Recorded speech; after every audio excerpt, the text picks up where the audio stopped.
Kakang, ya punten. Nanti yang di sana yang di komplek Makam 17 masih bisa nggak kalau misalkan kita lihat gali? Bisa. Dan itu bukan digali ya, intinya disesuaikan rumput ya. Oh, di semak belukar. Itu di bawah semak belukar itu semua makam semua. Wah, gimana pandangannya? Pertanyaannya, kenapa nggak dibersihkan? Ya? Bukan nggak dibersihkan karena tangan akang cuma 2, ya. Akang fokus di sini. Sementara bagaimana dengan yang di situ? Semua rimbun lagi. Dan sekarang akang fokus di situ, dan ke sini akang atur seminggu sekali. Oh, nggak rutin lagi. Nggak rutin. Jadi perbanyak rutin di situ karena situ di Batu Kilo Unak 7 itu punir yang sangat luas.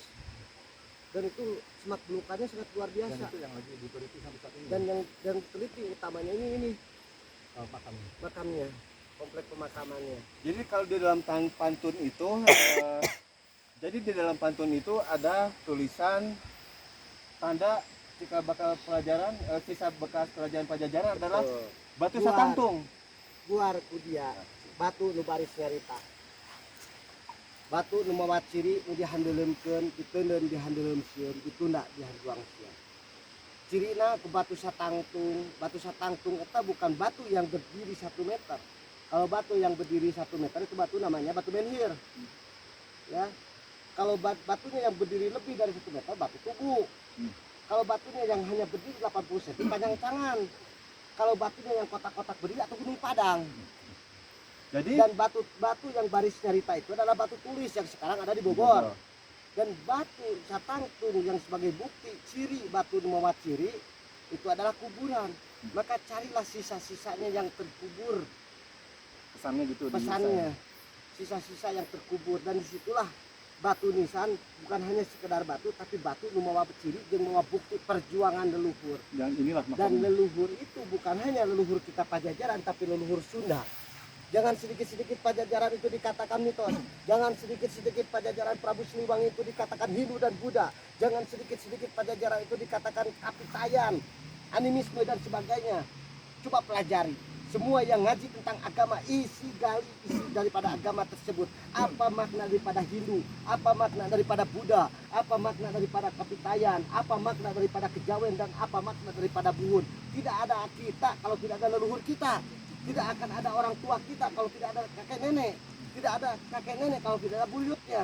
Maka kita jangan dulu berbicara tentang bagaimana kita fanatik terhadap agama, tapi dengan rasa. Rasa kita berbicaranya.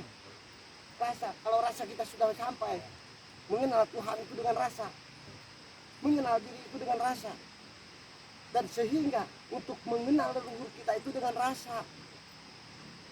Sementara yang dirapikan akhlaknya oleh baginda Rasulullah SAW bukanlah dari tanah Sunda, tapi dari tanah Sabrang, di jazirah Arab sana yang banyak menyembah berhala, banyak jahiliahan, banyak kekafiran. Andai kata leluhur kita yang ada di tanah Sunda ini memang benar-benar menyembah berhala, kenapa nggak dihancurkan oleh baginda Rasulullah SAW terlebih dahulu? Kenapa minta bantuan terhadap tanah Sunda?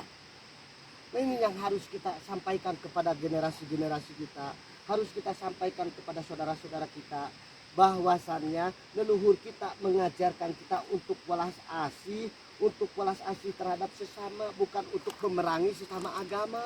Walaupun beda pengertian, beda pemahaman, beda pengetahuan, beda keyakinan, itu hanyalah sebuah warna dalam kehidupan.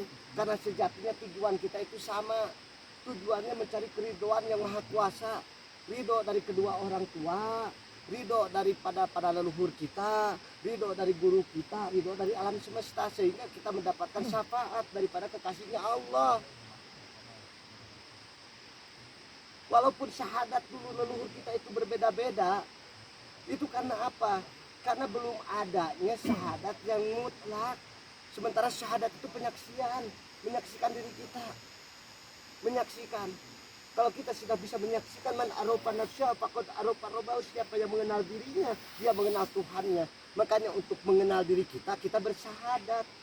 Berkesyahadat terhadap siapa? Leluhur yang dulu bersyahadatnya berbeda. Ada syahadat Sunda, ada syahadat Galuh, syahadat Pajajaran, syahadat Bogor, syahadat Jin, syahadat Islam dan sebagainya. Maka disatukanlah dengan dua kalimat syahadat asyhadu alla ilaha illallah wa asyhadu anna muhammadar rasulullah. Untuk apa? Untuk mengikat semuanya. Untuk mengikat bahwa yang berbeda itu adalah sama.